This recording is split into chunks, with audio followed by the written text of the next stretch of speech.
Welcome, everyone. This is Pineleaf Needles, and you are listening to LOTRO Players News, where we take a look at the latest news in LOTRO and hear LOTRO players. And this week we have with us Terry Adwin. Hi. And Maven. And Maven. Hey, y'all.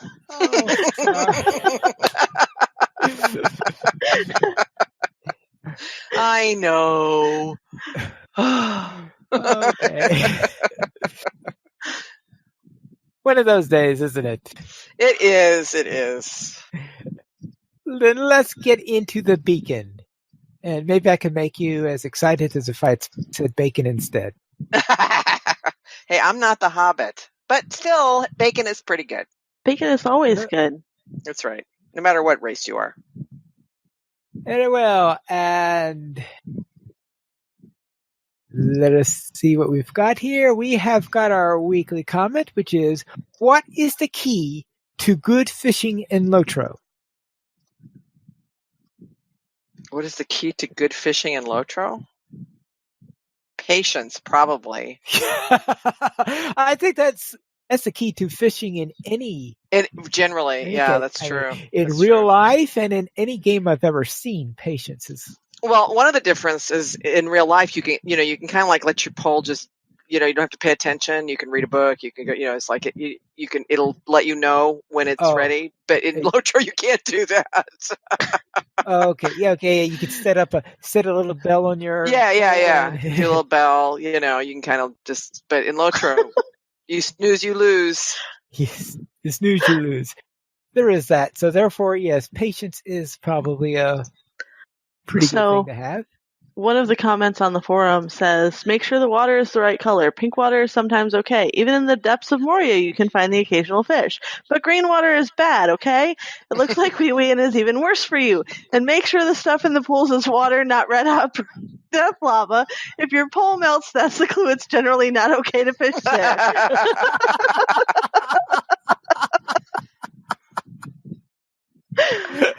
Oh, that was great.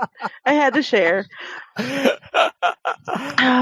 I can understand the occasionally slightly pink on the thing is because there are there's at least one quest, I think it was one of the Hoot Bowl dailies, where you were supposed to have slightly bloodied water in order to attract the fish that you wanted. Yes. And that was a real pain, too. Yeah. The key to good fishing is to just not do fishing. Well, there is that methodology also. It's definitely the key to preserving my sanity.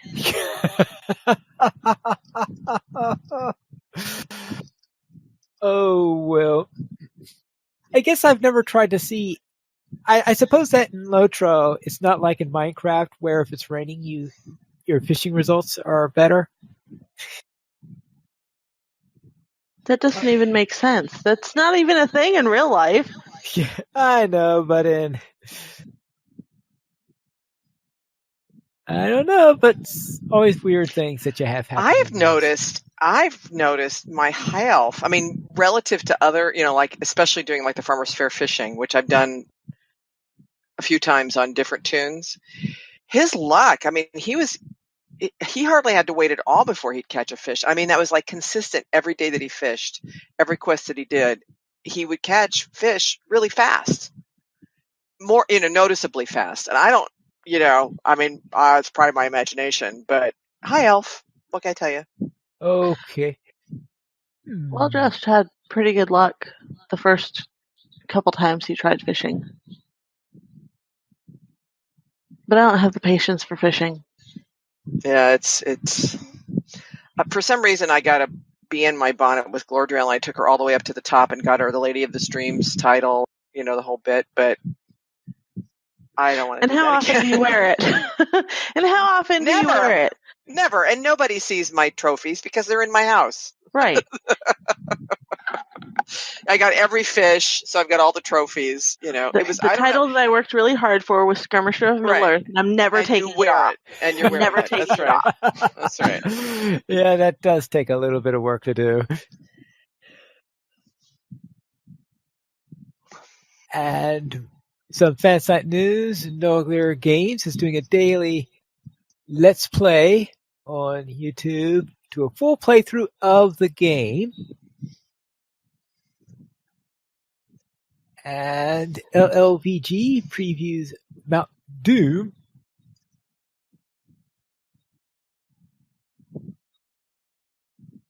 And our screenshot of the day is Of the week. Of the week, yes. We'll have some screenshots there. Yes, okay.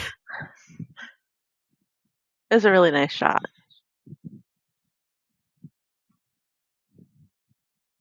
I know it makes my eyes want to flinch though because it's looking at the sun. And they are kicking off a new series of videos looking at some of Mordor's post-Sauron enemies. And the first one is the Mouth of Sauron, which I thought was cool. Oh, yeah. I don't know if you guys have seen that one yet, but that video is I did. Yeah. pretty cool. I was lifting a skeptical lip as I watched it. It's like big talker, Mouth of Sauron. Big talker, yeah. Well, with the name like the Mouth of Sauron. True. I mean, yeah, exactly. What do you expect, right? Yeah. All right. And they have the note about the new community rules. I think we talked about them last week, didn't we? Uh-huh. Yeah. All right. And Corbin wraps up his time with the Farmer's Fair in Court of the Rings because the Farmer's Fair would be leaving us soon. It's gone. It's gone already. Yeah, it's already gone. For those who are upset that they missed out on the goat, don't despair. It'll be back next year at half the price. Plus, you get an anniversary? I'll have the cool black goat for Mithril. So yeah, the black goat for Mithril. Mithril seeds are a little pricey, though. Yeah, that's true. I spend my Mithril on things like getting through the epic story. Especially Volume 1, when you're all over the frickin' place. Whoosh, whoosh, whoosh, whoosh, whoosh. Whoosh, whoosh, yeah. Especially in Angmar. If I'm doing Angmar, I'm more likely to use Mithril to get around, because if you go out to the Circle of Despair and then they just drop you in the middle. No thank you. No thank you. Yes. Then, speaking of things having prices to them, let's see what's on sale this week. Well, this week's free sample made me giggle because it's a Slayer and Skill Deed boost ×1 with the coupon code SLAYMORESLAY. And 20% off some really nifty stuff because War Steeds, Riding Skills, Select Mounts, and Movement Speed buffs, which you can always use, except the Movement Speed buffs because they kind of drop in Hobbit presents. In fact, I got some this week in my Hobbit present. But mounts are on sale, riding traits are on sale, so now is the time to get your Journeyman riding skill because it's on sale. Yep. Best purchase I ever made. Oh, boy. Oh, yeah. Definitely one of the top purchases. Yes, and if you have a lot of alts, highly recommend getting the account-wide version rather than the character version. Definitely. Yeah, because I've coming up on 70 alts, so yeah. Account-wide Journeyman riding. Even if you're just beginning and thinking you aren't going to have that many alts, get it. You probably will. There's some people who don't. Yes, but if you're just beginning, you don't know which category you're in. That's true. That's the tricky bit on it. Let's head into the site news, which is brought to us by the Harnkanger Games, which begins on Laurelin this Monday, September 11th. Yes, and next Saturday is the Shire Drunken Merchant Run. Okay. Which I have marked on my calendar because I need to go see it. I actually should be able to watch it because my mother and my aunt have plans that I'm hoping don't involve me because they're like leaving the house and I don't want to go. So I'm going to stay home and watch Twitch and watch the Shire Drunken Merchant Run. Okay. And do you have the schedule and when that would be? I don't. I think it's at 3 in the afternoon on server time. 3 o'clock in the afternoon, server time. Then let's head into the news then. And LOTRO 10th Anniversary Collector's Edition Double CD package is sold out. Yeah, within the first day. Yeah, because Yeah. Just I saw an announcement that said that was released. Yes.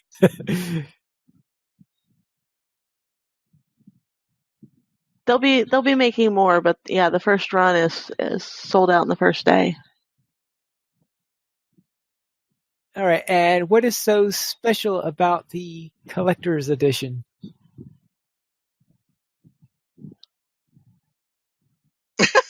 I have no idea because I got the digital edition. Yeah, me too. Okay. Well, because It probably I has have a book and stuff. Yeah. I don't know. I guess because I had the full set already. Since I bought it years ago when I guess around the time of Rohan, since I have everything from the beginning up to Rohan. Mm.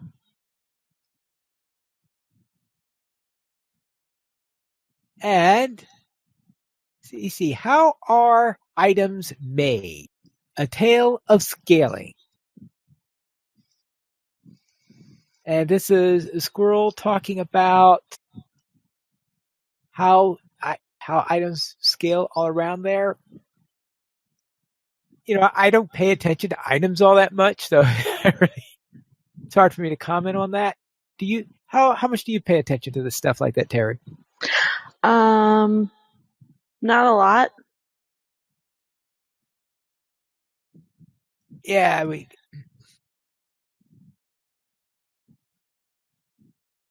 so therefore, if you want the information, read the article, because I know I'm the eternal noob.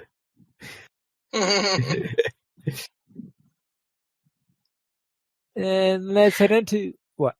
I think he's talking about like crafted versus instance drops potentially.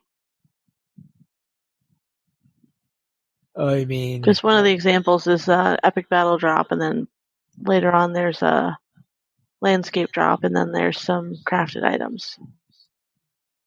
But I don't pay attention to my gear either, as everybody who's played with me on Thursday night can tell you.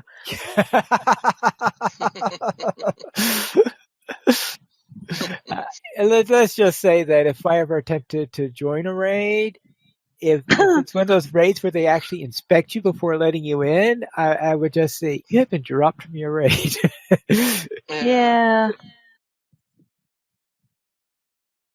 And Arid posts one on Mordor 21.1 T2C builds tier 2 challenge, I presume that is. Mm-hmm. And running some old tier 2 challenge instances at level 115 and talking about various builds that will work for it. These are all these things that, well, I just told you I don't pay attention to that stuff. So it's basically prepping for the upcoming instance and raids that we're going to have coming in.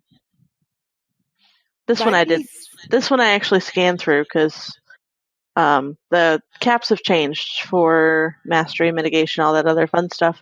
So it's numbers that I'm not paying attention to, but that's where you would go to get those numbers if you're interested.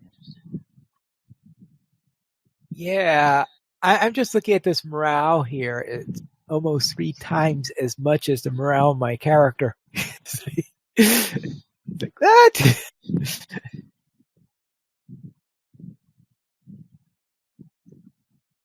That shows you how Which far morale? below the curve I am. Oh, the tanky warden.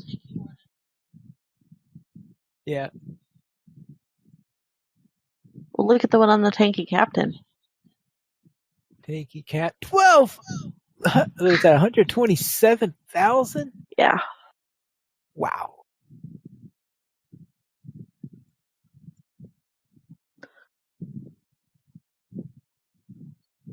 And we have the family line, part 151, forums book.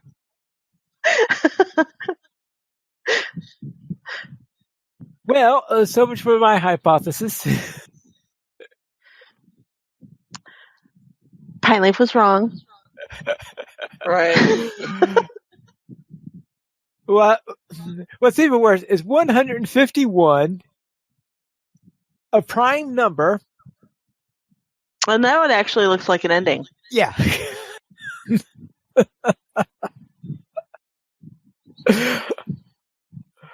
Oh, we'll have to see next week if what pops up if anything pops up, or if he just says, "Hello, had a fun time doing this so long."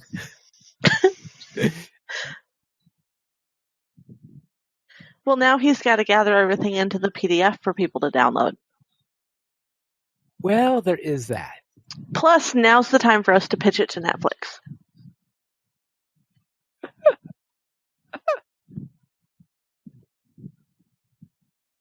Okay, but that means you'll need someone to turn it into a teleplay, or whatever you call a Netflix, whatever you call a screenplay for Netflix.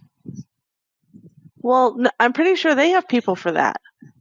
Well, I guess you got a point there. Very well. Now, do either of you two have a new player question? No. I don't think No. so. It's been a long time since I was a new player.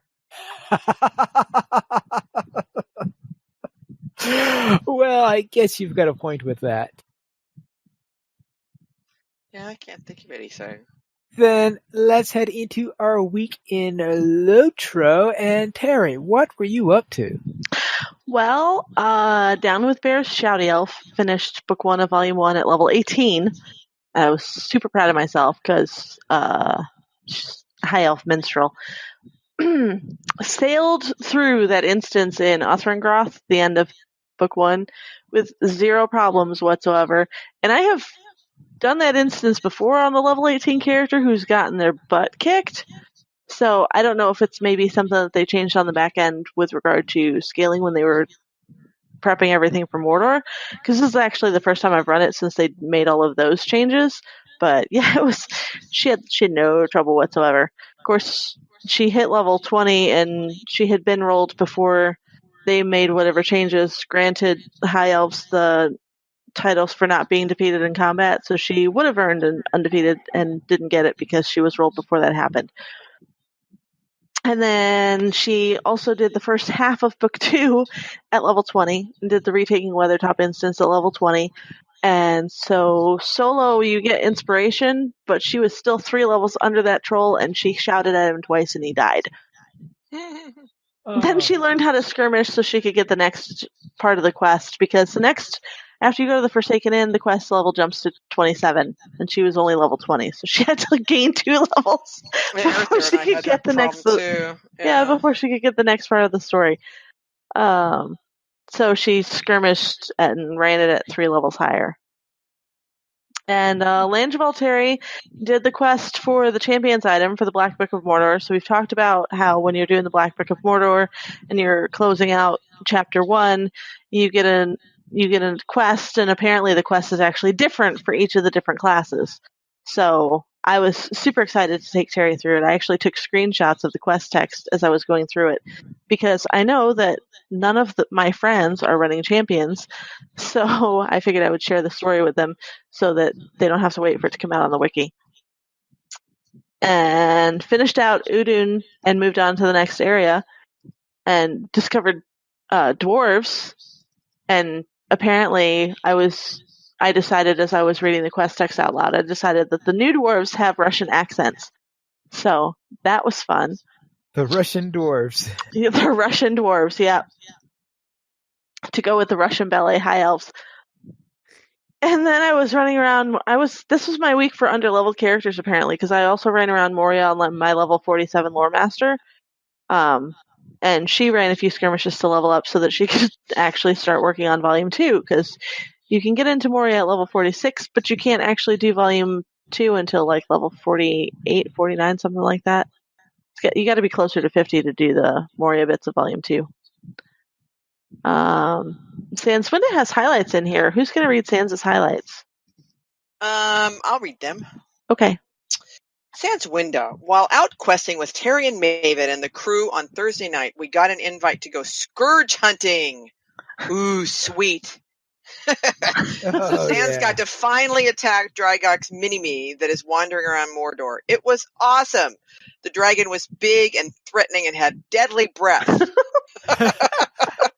Though a large part of the fight was spent trying not to be killed by the elite master troll that kept respawning in the middle of the fight with the dragon and its handlers, adding some unexpected challenges. The troll seemed pretty intent on snacking on hobbits, so it was good the dragon was looking for a bigger meal. Of course, as Krister said when we saw what was in the reward box, it was like finding a great Egyptian pyramid and getting Twinkies for a reward. But it was fun. It was. It really was. So wasn't it? Oh my gosh. All of us were in it, so all of us were doing it, and it was like, seriously, that's it? Pine didn't even get the reward because his burglar was level 106. Oh, that's right. Right, because no one bothered reminding me, because when I could have gone on Pineleaf on my main. Oh, yeah, you could have. Who was only 110. And I could have gone on to you would have gotten it. Character, and I would have been able to get it. Well, the good news is you didn't miss out on anything. Yeah, apparently I didn't miss out on anything. No. I mean, I really do hope that they fix those, and also that they stop dropping LIs in Moria. Stop it! I mean, Mordor. Stop. Yeah. It's really beyond annoying. It is annoying. I mean, by the time you're there, you better be imbued. I mean. Well, I know some people may not be imbued, but you do at least have the LI that you're with, right? You found the LI that you're going to spend your life with. So don't drop any more LIs. Even Area of the Valar characters don't need a zillion LIs, especially not even for their class. Because when you do the Area of the Valar thing, you get 3 LI boxes. That's right. And you get relics. And plus, when you get kindred with the rep faction there, you can get relics. So you don't even really need LIs to, level up and break down, because you get Gorgoroth level relics from the rep guys. Anyway, just a side note. Sans didn't say that. That was my PS. So Sans' second bullet. Sans made it to level 115 by turning in some extra intriguing filth. Intriguing. It's still spelled wrong. Standing Stone. That's why you pronounce it that way. Yes. Yeah, because it's spelled wrong. It's spelled wrong, and it keeps being spelled wrong, which also got her to Kindred Standing, just as we were talking about with the Conquest of Gorgoroth. Yay! And then she joined Ploy. We did Dome of the Stars run last night at level 115. Sort of a test run. How's it going to be at 115? Dome of the Stars, and it was interesting. I mean, they were tough mobs, but what you would expect for being on level. We finished it, and there was much death and destruction. This is true. Once again, for little in-game reward again. But it was a lot of fun to test her skills, and fighting the Mumak, of course, this is Sans, was awesome. And then her last one is she ran through retaking Weathertop Instance on level with a baby champion. Not being squishy was fun, as was bashing all the bad guys with swords. It helped that there were a few quests just prior to that which required killing things, though. Remembering to get in melee range took a few minutes. I know, it's true. I know, I totally understand that. And every time I see that, I'm like, I told you so.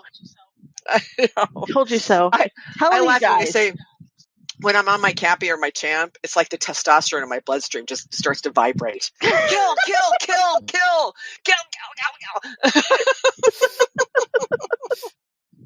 And on my baby Champ, when I got Xing Xing, it was like, oh yeah, okay, now watch out. Yeah. It's so awesome. So Maven, how was your week? Thank you for asking. So Glordorel has achieved full allegiance with 3 of the 4 factions, and she's now hobnobbing with King Elzar. That was my last faction. But I'm worried about Tin Fang, my Ariad High Elf. So last week I reported that he spent the weekend Bree getting drunk to get to 115. Okay? This week, he was doing shrooms all week, or almost all week. What? To get crystal. Now, seriously, do we need an intervention here? And I got to blame Sans Winda for this, because she's the one that told Tin, I should call him Fang, because I know another player named Tin, that the mushroom hunt at the farmer's fair was a great way to get lots of tokens in a small amount of time, and he needs handful of starlight crystals for his allies. So he was shrooming all week. So I drunk one week, shrooming the next week for crystal. I mean, seriously, I think I'm going to need to check him into something. Maybe. I just think he needs to hang around with Sarissa a little more. Oh, there you go. I was going to check and see maybe Lalia probably has, like a rehabilitation center on the side. I mean, that Hobbit's got everything else. Anyway, so the thing is, he did. I mean, I have avoided doing the mushroom hunt because first year I tried it, I failed just so miserably. But I kind of got the hang of it, and it's got a 1 hour cooldown. And the thing is, I mean, you can walk if you succeed at it, you can walk out of there with like 20 to 25 tokens just for like a 5-minute run. And I can't think of any other quests where you can get that number of tokens in that amount of time. So per unit of time, that's pretty good. Now, I didn't succeed at every one of them. And the ones where there were a lot of people in it, I didn't maybe get as many. But average, I think I did pretty well. Anyway, so he was able to get, gosh, I don't even know. I think like 5 or 6 crystals during Farmer's Fair, which is pretty awesome. And then lots of fun with group work per Sans highlights. So Terry and Sans and Pineleaf and a cast of and Colton and a whole cast of characters on Thursday night. Doma Stars last night we did, and then there was other group that we did I did earlier in the week. I've been trying to do deeds, find caches and all that good stuff. And then I've been doing dailies and weeklies with Colton, with Finn actually. Actually, I don't know for anybody that's actually doing dailies. It's at 1:15. You may already know this, but weeklies reset every Monday and Thursday. So it's actually what would that be? That would not be bi-weeklies. Bi-weeklies? That means every 2 weeks, doesn't it? Yeah. Oh. I don't know what it would be. What for duo weeklies? So you actually get a weekly twice. Okay, you mean semi weeklies? There you go. Thank you, Pineleaf. There you go. Semi weeklies. I knew he'd know, which is useful to know since it's 10,000 allegiance points per completed quest. So Monday and Thursday is when the weeklies reset. So just to let you know, and also. Oh, well, it depends on what the weeklies were. This last week, it was to do quests in every region, 5 quests in each region. And it turned out that you didn't have to necessarily do the daily allegiance quest for that day. You could do any of the dailies because there's other dailies that aren't on the list. But anyway, so that was cool. And I got a lot of dailies and weeklies done. Pineleaf, how about you? All right, I will begin with my High Elf Minstrel. And I was running the epic quest in Eredluine, the parts where the elf and dwarf lines merge together. And as I was doing that, of course, I'm just finished Rescue by Midnight. Doing this on level, That's the one at the docks, right? That's one at the docks, and normally I try to sneak in there and try not to alert any of the dwarves. Well, somehow I misstepped, and very early on, I alerted one of the dwarves. All right, so I killed the dwarves, continue on, and I just decided, I killed those dwarves pretty quickly. So I thought, all right, so I will go, and I decided next one I saw, I shouted at the watchman. One-shotted him. I went to the next watchman. One shot. Now, when they one-shot, they don't alert another guard. Right. So there was no... So therefore, of the 2 that was prepared for, it was because the third one attacked me before I was, by accident, but the 2 that I prepared for and started the combat with, I one-shotted. And we're talking about normals. Now, okay, there were level 11 normals. I was level 12 because the level 12 for the quest is because of the level 12 signature at the end.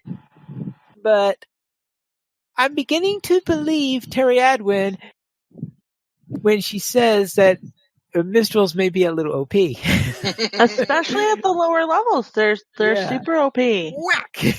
Whack! Oh, yeah. Ripped it through, yes. And I can see now how you managed to finish Arthur at level 18. At level 18, yes. Then I also managed to, on Tuesday, I managed to help a forgetful hunter get to Everswim. Oh my. I guess you don't remember that one. All right, then. No, I don't remember. I was trying to think what that was. Weren't you saying that one of your characters didn't have the Evan import? Maven? Oh, that's what it was. Yes. Yes, Forgetful Hunter. Okay. I was trying to forget that. I was trying to forget that. It was like that was. Yeah. So, we had the Land Revolve, and it was Maven, my Hobbit Hunter, who's level 60 some odd, and so we were going to Evendim, or to Tunidir, and I'm like, okay, everybody come on up here, I'll take you. And fortunately, Pineleaf on his Hunter was in my group, thank heavens. I look in my blog, and I had never done that. It's a simple quest. You just pick it up, and you go find some stuff, and you bring it back, and you get the guide. I just never had done it. So I don't have the guide. Thankfully, Pine Trap took us. Yes. So we managed to get there. All right. Yes. I was wondering why I was invited to that group. Well, actually, I saw you standing there, and I didn't even realize you were on your Hunter, and I thought, well, I don't want to, I want to make sure he gets included. So I invited you, but it was Kismet. It was fate. Thank heavens. Destiny. Thank heavens. Because, you noticed that Corey was like, well, are you here yet? Oh, yes, we're here. Yes, Corey, we're here. Golly. Gosh. I would have hated it to have to tell those people, I don't know how to, you guys are going to need to take a horse, and I'm sorry, So thank you. Yeah, I owe you big. And then on yesterday, I dusted off one of my low-level warrants and quested with another member of the academy, and we went around on level 13 wardens in Evendim and seeing what we could do in the area. And an Evendim? Not Evendim. Yeah. I mean, not Evendim. Aaron Louis. I was going to be really Evendim was going to get killed really quickly. If he was going to say they did it great, I was going to be really impressed. Evendim, wow. No. Aaron Louis. So we ran through several parts of there in order to get caught up on the epic story and all that fun stuff. Because these are characters where we had skipped the Eredluine quest and had gone directly to Bree to start the regular epic storyline. So we just went around and ran those things and did decently on there, ripped through things because I think we were one, maybe 2 levels above it most of the way through it, and 2 warrants going wrong on there was. The trick thing is trying to be able to get a gambit in and finish it, which is the tough thing with those levels. Before the thing dies? Yeah. Yeah, before the thing dies, yes. I was noticing that on my low level when I was running, guys. I finally just was doing, like spear and javelin. I wasn't even bothered with the gambits because everything was dying so fast. Mm-hmm. Yeah, that tends to happen. Yeah. In news beyond LOTRO, Middle-earth: Shadows of War pays homage to a late developer. And this is talking about a DLC that's going to be available, and that they added a character in there to pay homage to this developer that has since passed on. So that was a nice nod there. Yeah. Now, unfortunately, the video link doesn't seem to be working right now. So we will have to take care of that, and hopefully we'll have a revised video link in the show notes and in the article so that you could view the video if you need to. We currently have 22 supporters on Patreon. If you would like to support this illustrious raid, you can go over to our LOTRO Players Patreon page or the donations page where you can support the Players Alliance on Patreon. There you'll find rewards, including a mention on the podcast of your choice, or even be a guest with for an episode of LOTRO Players News. We did not receive any reviews this week, nor any emails, but if you'd like to send us an email, you can send it to podcast@LotraPlayers.com. You can also follow us on Twitter, the Players Alliance @PlayersAlliance, Lotra Players @LotraPlayers, Ariendis @Ariendis, Maven @Tolkien Maven, Pineleaf @Pineleaf Mules, and Terry Edwin @Terry Edwin. The Players Alliance has 3 live shows every Monday at 8:30 p.m. U.S. Eastern Time. We have DDO Players News. On the first and third Friday of each month at 11:59 p.m. U.S. Eastern Time, we have XP Quest. And every Saturday at 8:30 p.m. U.S. Eastern Time, we have Lotra Players News. Join us for our live shows at LotraPlayers.com/live. And that is all for tonight. And this is Pineleaf Needles reminding you to skirmish responsibly.